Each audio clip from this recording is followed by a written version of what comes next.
আসসালামু আলাইকুম, কেমন আছেন সবাই? আপনারা দেখতে পাচ্ছেন আমার ছাদ বাগানের অ্যাকোয়াপনিক্স সিস্টেম।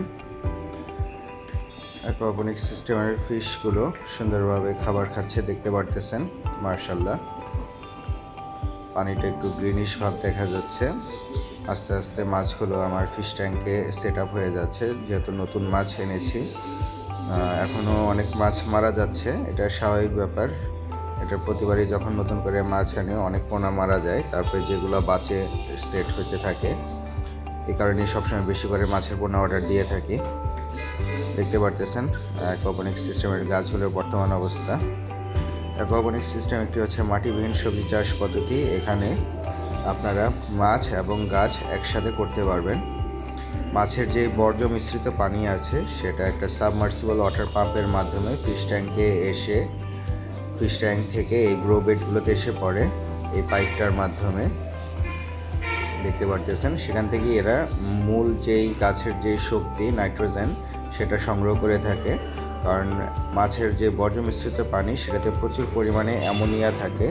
সেই অ্যামোনিয়া গাছ এখানে নাইট্রোজেনে কনভার্ট করে গ্রহণ করে থাকে, যার ফলে গাছগুলো সবসময় সতেজ থাকে এবং এখানে খাবারের কোনো ঘাটতি হয় না। অ্যাকোপনিক্স সিস্টেম একটা 100% অর্গানিক পদ্ধতি। এখানে আপনি কোনো প্রকার সার কীটনাশক ব্যবহার করতে পারবেন না।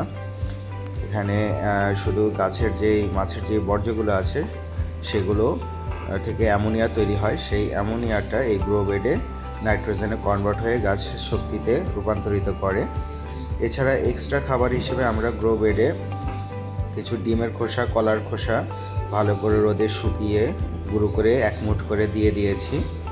আর আমরা প্রতিদিন অ্যাকোপনিক্স সিস্টেমে 1 চামচ বা 10 ml মতন আপনার চিটা গুড় 1 লিটার পানির সাথে মিশিয়ে দিয়ে দিই। সেটা থেকেও যথেষ্ট পরিমাণ মাইক্রোনিউট্রিয়েন্ট সংগ্রহ করে থাকে গাছগুলো এবং ভালো গ্রোথ হয় ওদের। দেখতে পারতেছেন, এই হচ্ছে টোটাল ফিশ ট্যাঙ্ক। এখানে অল্প কিছু তেলাপিয়া মাছ ছাড়া আছে, খাবার দেওয়া হয়েছে, তারা কি সুন্দর খাওয়া দাওয়া করতেছে। তো আজকের ভিডিও এই পর্যন্তই।